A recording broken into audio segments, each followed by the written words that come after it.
Selamat hari Minggu, saudaraku. Salam sehat, rahmat Tuhan sertamu. Ya, mohon maaf kalau di tengah-tengah khotbah ini saya agak batuk sedikit, saudaraku ya.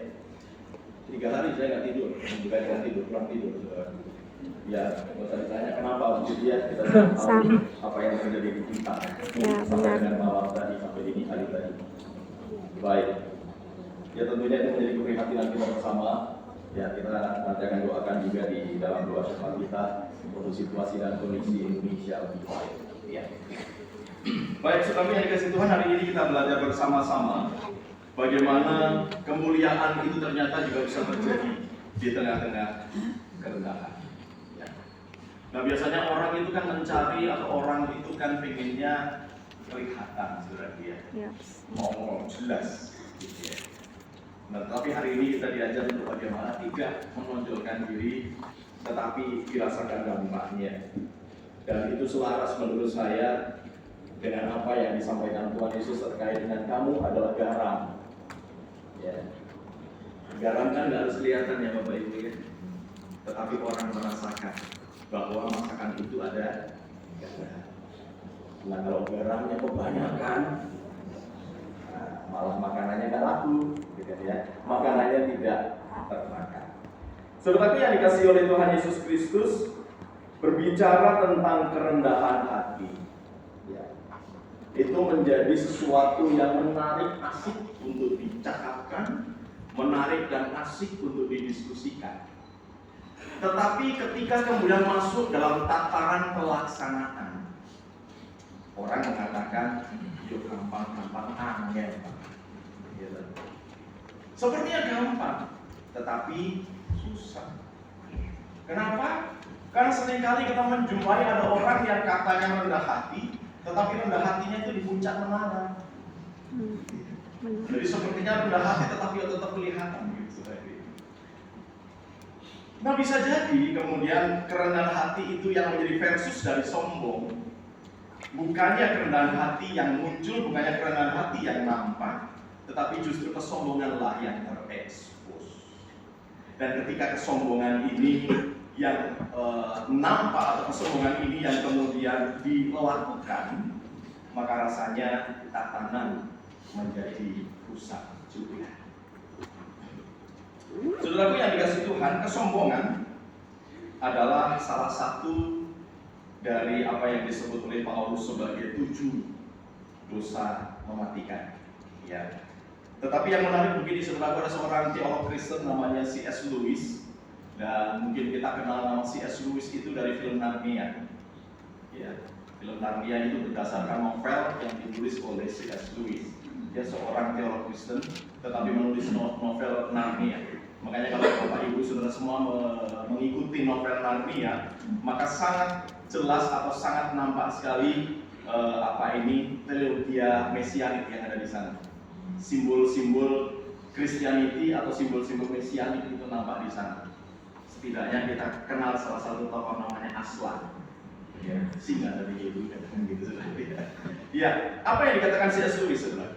Kita kenal ada 7 dosa mematikan. Kesombongan, ketamakan, iri hati, amarah, hawa nafsu, kerakusan, dan kemalasan. Tapi bagi C.S. Lewis, saudaraku, dibandingkan dengan yang lainnya, yaitu kesombongan, yang namanya ketamakan, iri hati, amarah, hawa nafsu, kerakusan, dan kemalasan itu ibarat gigitan nyamuk. Ya. Bagi C.S. Lewis, ketamaan, amarah, hawa nafsu, kerakusan, kemalasan, iri hati, ya, itu ibarat gigitan nyamuk, saudara. Nah terus kalau sombong apa? Jangan-jangan disengat lebah. Maksudnya, C.S. Lewis jelas bahwa di antara 7 dosa mematikan ini, kesombongan itu yang paling pol, gitu ya. Kenapa paling pol? Karena seringkali yang namanya kesombongan itu bisa menelusup sedemikian rupa, bisa menyaruh sedemikian rupa, bisa berkamuflase sedemikian rupa, saudaraku, dalam bentuk keramah tamahan. Bahkan menyaruh atau berkamuflase dalam kerendahan hatian, saudara. Sebab yang namanya kesombongan adalah dipenuhinya diri kita atau perasaan kita bahwa kita atau diri kita lah yang paling pokok, yang terpenting, yang paling hebat. Sejarah dunia boleh menyebutkan terjadinya Holocaust orang-orang Yahudi dari orang Nazi karena kesombongan, harga diri yang luar biasa dari orang yang menyebut diri sebagai ras Arya. Terjadilah Holocaust. Nah, saudara yang dikasih oleh Tuhan Yesus Kristus, seorang penulis yang lain, ya, Thomas Fuller, menarik untuk diperhatikan pendapatnya karena dia mengatakan begini: kesombongan menganggap kerendah hatian amat terhormat, bahkan ia memakainya sebagai jubah. Kerendah hatian oke.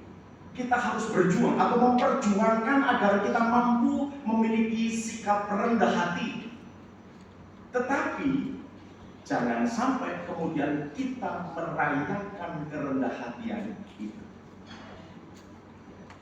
Kita berjuang untuk rendah hati, yes. Itu perintah Tuhan.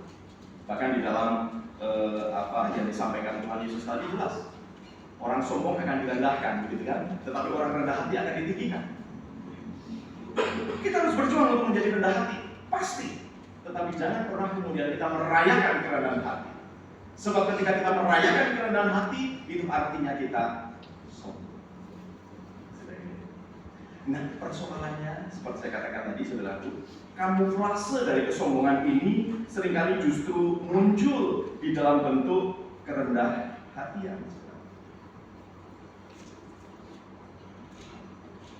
Nampak di dalam bentuk-bentuk yang sepertinya rendah hati, tetapi pada sesungguhnya sombong. Alkisah 3 orang Yahudi yang masuk ke dalam sinagoga dan mereka berdoa kepada Tuhan. Salah satu sikap orang Yahudi ketika berdoa itu adalah menelungkupkan diri di lantai, tengkurap, dan kemudian berdoa. Datanglah orang yang pertama, dia seorang rabi. Seorang, apa ini kalau rabi? Guru Injil, begitu ya. Guru Injil. Dia datang berdoa kepada Tuhan, dia tengkurap dan dia berdoa memohon kepada Tuhan. Ya Allah, di hadapan-Mu aku tidak berarti apa-apa. Luar biasa ya. Ya Allah, di hadapan-Mu aku tidak berarti apa-apa. Dan dia tetap mempertahankan posisi telungkupnya. Datanglah orang yang kedua, orang Yahudi yang kaya raya. Dia melakukan sikap doa yang sama seperti rabi itu, dan dia telungkup di sebelahnya si rabi, dan dia berdoa. Ternyata doanya pun sama, saudaraku. Ya Allah, di hadapan-Mu aku tidak berarti apa-apa. Luar biasa, saudara. Kemudian datanglah orang yang ketiga, orang Yahudi yang sangat miskin. Dia pun berdoa di sinagoga itu, mengambil sikap doa yang sama dekat si orang kaya tadi. Dan ternyata doa si orang miskin itu pun sama. Ya Allah, di hadapan-Mu aku tidak berarti apa-apa. Dan apa yang terjadi, saudaraku? Begitu mendengar doa si orang miskin ini, si orang kaya langsung nyenggol si rabi. Rabi, lihat, berani-beraninya dia mengaku tidak berarti apa-apa. Sebelumnya yang dikasih Tuhan, di antara mereka bertiga yang sombong yang mana? Ya. Rasanya si rabi dan orang kaya tadi memenuhi apa yang disebut oleh Thomas Fuller tadi, saudara. Membungkus kesombongan dengan kerendah hati. Ya. Bahkan kepada orang miskin yang ngaku tidak berarti apa-apa, dia masih nggak mau, saudara. Bisa-bisanya dia ngaku dia nggak berarti apa-apa. Gua dong. Nah, oleh karena itu kalau kita bertanya, Pak Guru, kalau begitu kita mau cari orang yang sombong di mana, Pak? Paling gampang di mana? Nggak usah cari di mall, saudara. Nggak usah cari di pusat perbelanjaan, saudara. tetapi carilah di pusat-pusat spiritualitas. Maka kita akan menemukan orang-orang sombong yang sesungguhnya. Sombong tetapi berkamuflase dalam kerendahan hati. Dan di mana pusat-pusat spiritualitas itu, saudara? Iya. Tapi Karawaci kan nggak begitu.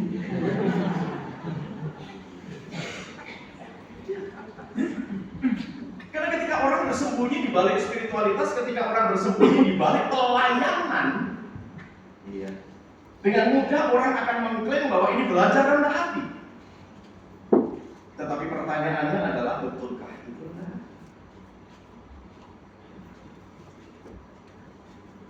Saudaraku yang dikasih Tuhan, inilah kisah yang muncul di dalam Lukas 14 tadi. Kalau kita membaca ayat yang pertama, konteksnya apa? Konteksnya adalah selesai pelayanan Sabat atau selesai pelayanan ibadah hari Sabat. Karena orang-orang Yahudi sangat menjunjung hukum Sabat, saudara lihat, menjunjung ibadah Sabat. Di ayat yang pertama tadi yang menjadi bagian bacaan kita disebutkan, pada satu hari Sabat Yesus datang ke rumah salah seorang pemimpin orang-orang Farisi untuk makan di situ. Jadi konteksnya jelas, setelah pelayanan Sabat. Kenapa Yesus diundang? Masih di ayat yang pertama. Semua orang mengamat-amati dia dengan seksama. Jadi tujuannya apa, saudaraku? Yesus diundang untuk diamat-amati. Itu kan mirip dengan sikap banyak orang Kristen, saudaraku. Yuk ikut pelayanan, ikut masuk di gereja. Ini begitu masuk di hati, saudaraku. Gitu, saudara. Nah, kemudian kalau kita membaca selanjutnya ayat 2 sampai dengan ayat yang 6, di tengah-tengah situasi itu datanglah seseorang yang busuk, dikatakan di sana, busuk air. Masih hari Sabat, dalam kerangka hukum Sabat, maka tidak boleh melakukan tindakan, tidak boleh melakukan pekerjaan. Tetapi ketika melihat orang yang busuk itu, Yesus menyembuhkan, saudara. Dan sembuhlah orang itu. Nah, jadi rupanya pancingannya berhasil, jebakan Batman-nya berhasil, pendurut orang-orang Farisi. Sehingga orang Farisi yang mengundang Yesus bertanya, apakah boleh menyembuhkan orang pada hari Sabat atau tidak? Banyak. Tetapi kemudian Yesus membalik pertanyaan itu. Kalau anakmu kecemplung sumur atau lembu sapimu itu terperosok, kamu selamatkan dia, kamu tolong dia. Rupanya, saudara, orang-orang Farisi ini belajar dari bacaan Injil minggu yang lalu. Bacaan Injil minggu yang lalu begitu ya, konteksnya hari Sabat juga. Tetapi yang disebutkan adalah perempuan yang bongkok 18 tahun. Mirip. Makanya mereka nggak kasih jawaban, saudara. Tetapi bagaimana Yesus kemudian membalik cara berpikir atau kemudian memberikan pengajaran dalam sebuah konteks yang bagi saya sangat tepat untuk menunjukkan bagaimana sikap spiritualitas mereka yang sepertinya rendah hati tapi nyatanya mereka sombong rohani. Karena bagi orang Yahudi, kalau sehat, baik, kaya, sukses itu berarti diberkati Tuhan, tidak berdosa. Tetapi kalau dia sakit, dia miskin, maka dia berdosa. Kan gitu, saudara. Sombong mereka. Nah, dalam kerangka membongkar cara berpikir mereka, Yesus memakai konteks yang ada saat itu, yaitu undangan jamuan makan setelah pelayanan ibadah hari Sabat. Dalam konteks orang Yahudi, ketika terjadi jamuan makan, maka disediakan meja secara khusus, tentu bukan meja seperti yang kita punya, saudara. Karena orang Yahudi kalau perjamuan makan itu biasanya lesehan, gitu ya. Jadi ada satu meja, begitu kemudian orang-orang itu di sekitarnya. Biasanya diatur bahwa tamu yang terhormat akan duduk, kalau itu mejanya isinya, jadi gini, kalau mejanya menghadap ke sini, ya berarti satu meja itu kira-kira isinya 3 orang. Ya, jadi ada satu meja, tengah, kanan, dan kiri, kan begitu. Meja yang lain juga tengah, kanan, dan kiri. Nah, yang duduk di tengah itu adalah orang yang dianggap orang yang terhormat. Ya, VIP itu duduk di tengah. Ya, selebihnya yang tidak terlalu terhormat ada di kanan dan kiri. Nah, yang tidak terhormat lagi, di sub berikutnya. Tetapi orang yang ada di tengah adalah orang yang dianggap paling terhormat dari kelompok meja itu. Nah, memakai itu, Yesus melihat, kalau kalian diundang makan, jangan kemudian ambil tempat yang di tengah. Jangan menilai dirimu sendiri sebagai orang yang terhormat. Ya. Kalau memakai istilah dalam bahasa Jawa, saudara, menungso ora bisa ndelok ditoke dhewe. Tahu? Lu nggak tahu gini. Kitab itu nih, ya. Bahasa lainnya cengal, gitu ya. Kitab itu seperti ini. Jadi bagian kepala bagian belakang. Nah, orang itu tidak bisa melihat kepala bagian belakangnya sendiri, betul? Ya. Yang bisa melihat itu orang lain. Kita nggak bisa mengatakan bahwa gitok saya atau bisa mengatakan bagian belakang kepala saya itu adalah gitok yang paling cakep sedunia. Nggak bisa, karena kita nggak bisa lihat. Nah, ini maksud Yesus. Jadi jangan kamu menganggap dirimu sebagai orang penting, padahal bisa jadi orang lain menganggap kamu Tidak penting. orang penting. Karena ketika kamu merasa penting dan kamu mengambil tempat duduk di tengah, padahal sang tuan rumah mengundang orang lain yang bagi tuan rumah itu lebih penting daripada si yang duduk tadi, maka sang tuan rumah punya hak untuk menggeser. Sorry bro, lu nggak di situ. Dan ketika dia berdiri, saudaraku, semua orang pasti akan melihat, ya, bahwa orang itu ternyata bagi tuan rumah tidak penting. Yesus menasihati, kalau begitu duduknya di belakang. Karena kalau bagi tuan rumah kamu itu penting, kamu justru akan ditarik untuk duduk di tempat yang.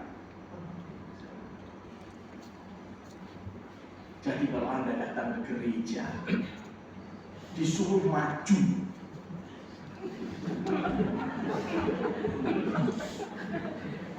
jadi Anda orang penting, berbahagia. Kepala nggak mau loh saudara.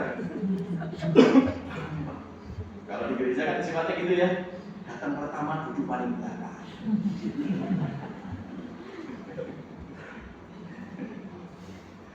Ya, dari situlah kemudian Yesus memberikan ajaran, saudaraku. Sebab siapa yang menikah diri akan direndahkan, dan siapa yang merendahkan diri akan ditinggikan. Nah, kemudian itu bicara pada tamu-tamu. Sekarang bicara pada tuan rumah. Kalau kamu mengundang orang dalam jamuan, entah itu siang atau jamuan malam, jangan undang orang-orang yang kamu pikir bisa undang kamu balik. Jadi saya mau undang si A. Kenapa undang si A? Ya nanti kalau si A punya gawe, kita juga diundang. Jadi supaya ada barisan. Lo ngapain kata Tuhan Yesus? Ya, ngapain?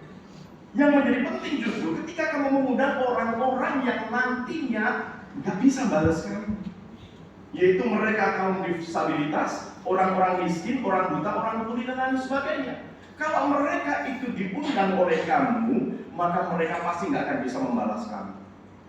Justru disitulah apa yang dikatakan dalam surat Ibrani pasal 13 tadi itu penting. Ya, di dalam surat Ibrani tadi mengatakan begini. Janganlah kamu lalai memberi tumpangan kepada orang, sebab dengan berbuat demikian beberapa orang tanpa diketahuinya telah menjadi malaikat. Mungkin kamu berpikir bahwa mengundang kaum disabilitas dan mengundang orang-orang yang miskin, memang dia tidak bisa balas kamu, tetapi kamu tidak pernah tahu bahwa Yesus sendiri mengidentifikasi dirinya sebagai orang-orang yang lemah dan terpinggir. Ya kan? Matius 25 ayat yang ke-40. Segala sesuatu yang kamu lakukan bagi saudaraku yang paling hina, kamu melakukannya untuk Tuhan. Justru itu yang menjadi penting bagi Tuhan Yesus. Nah sekarang bagaimana dengan kita? Kembali belajar dari apa yang dikatakan Tuhan Yesus. Kenapa saya berani mengatakan bahwa kalau mau cari orang-orang yang sombong itu carilah di gereja. Tapi jangan di gereja Karawaci karena Lucius. Karena di dalam pelayanan gereja saudaraku, tetapi aktivisme. Saya pernah mendengar seseorang yang ngajakin orang lain untuk aktif kegiatan. Cara ngajakinnya menarik sekali saudaraku. Ya, sales MLM kalah saudara. Ikut kegiatan yuk, daripada kamu nganggur di rumah ya ikut paduan suara. Jadi paduan suara bukan untuk memuji Tuhan, tetapi supaya nggak nganggur di rumah. Jadi aktivisme saudara, bukan pelayanan. Ya, benar sekali. Kalau pelayanan saudaraku, maka orang akan berupaya untuk apa adanya.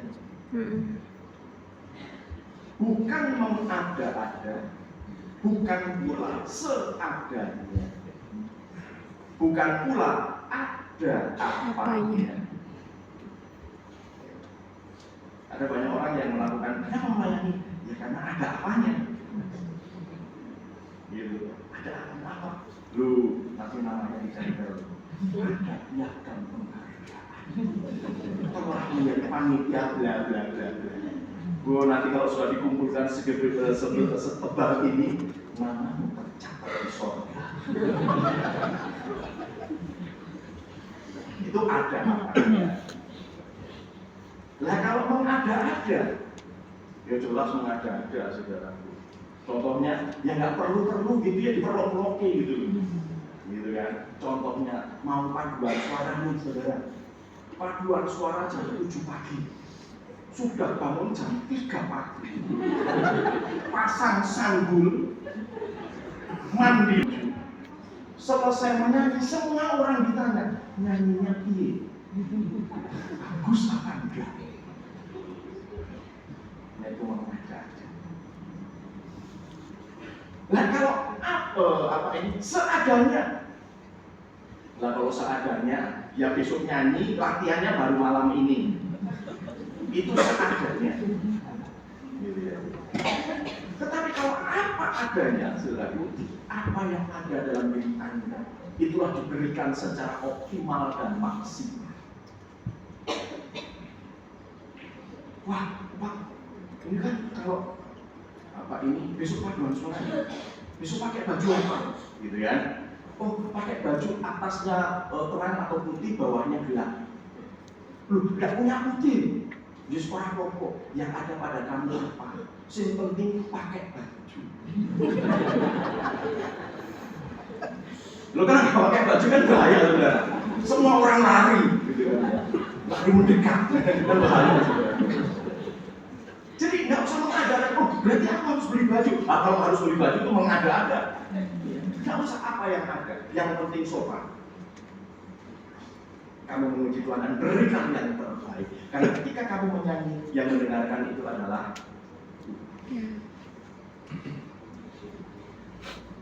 saudaraku yang dikasihi oleh Tuhan Yesus Kristus. Hari kita belajar bersama-sama tentang kerendahan. Dalam refleksi saya 3 hari ke belakang ini, saudaraku, saya jadi teringat lagu zaman saya kecil. Mungkin sebagian Anda ada yang kenal lagu ini atau pernah dengar lagu ini. Gundul bacul kemelengan, nyunggi bakul kemelengan, wakul gelimpang sekali tapi samatan, wakul gelimpang sekali tapi samatan. Apa hubungannya Pak dengan kerendahan? Gundul-gundul pacul bukan hanya sekedar nyanyian dolanan, tetapi syarat dengan makna. Gundul itu melambangkan kepala. Semua komunitas pasti punya gundul, punya pimpinan. Gundul pacul. Apa artinya pacul? Pacul itu artinya pampat sing ucul. Ya. Sebentar ini sorry soal ketawa. Papat itu 4, ucul itu berarti lepas. Apa itu? Satu pikiran. Yang kedua mata. Yang ketiga telinga. Yang keempat itu mulut. Jadi kalau pimpinan tidak memakai mata, tidak memakai pikiran, tidak memakai pendengaran, dan tidak memakai mulut secara bijak dan rendah hati, maka wakul melimpah. Wakul itu artinya bakul, bakul nasi, saudara ya. Bakul nasi itu melambangkan kesejahteraan. Jadi kalau pemimpin empatnya ucul, pikiran, telinga, mata, dan mulut itu ucul, lepas kendali, maka wakul itu gelimpang. Kesejahteraan masyarakat, kesejahteraan umat itu kemudian menjadi kesombongan menjadikan pacul. Kesombongan menjadikan empat ujung, pikiran, pendengaran, mata, dan percakapan. Orang menjadi tidak bijak bercakap. Orang kemudian tidak memakai pikiran yang disatukan dengan hati karena keegoisan. Karena keegoisan, maka orang tidak mampu mendengarkan dengan baik. Ada banyak orang yang berteriak-teriak kesakitan itu. Ada banyak orang-orang yang berteriak-teriak karena ketidakadilan. Tidak mampu memakai pandangannya dengan baik. Sepertinya seolah-olah semuanya wis apik, sudah baik, padahal mungkin di balik-balik itu masih banyak orang-orang yang berseru meminta tolong. Gundul pacul gembelengan. Maka yang terjadi adalah wakul gelimpang. Kalau pemimpin gereja bertindak gundul pacul, maka bubarlah gereja. Kalau para pemimpin negara melakukan gundul pacul, maka hancurlah tatanan demokrasi. Jadi hari ini saudara menjadi indah. Bukan saja kita sebagai umat Tuhan berefleksi bersama, tetapi kita sebagai warga masyarakat juga berefleksi bersama. Menggarisbawahi pesan pastoral sikap GKI terhadap situasi yang ada saat ini. Jangan pernah lelah untuk kita menyuarakan suara kebenaran dan keadilan. Karena itu bagian dari panggilan kita, saudara, dalam kerendahan hati. Kita menyuarakan suara keadilan bukan karena kita mampu dan kita bisa, bukan. Tetapi kita adalah anak-anak Tuhan yang mengandalkan Tuhan sendiri. Persis yang dikatakan oleh Ibrani, kenapa kamu menerima di sana? Ingat orang-orang hukuman, seolah-olah kamu sendiri orang hukuman. Ini bicara soal empati. Jadi rasanya indah, saudara. Hanya orang-orang yang rendah hatilah yang bisa memiliki empati. Hanya orang-orang yang rendah hatilah yang mampu melihat dan merasakan apa yang menjadi pergumulan orang-orang di sekitar kita. Dan ketika kita boleh melakukan itu, yakin dan percayalah, surga bersukacita. Tuhan Yesus menolong dan menyertai kita. Kita tidak pernah berjalan sendiri. Selamat berjuang, saudara. Tuhan Yesus berkati.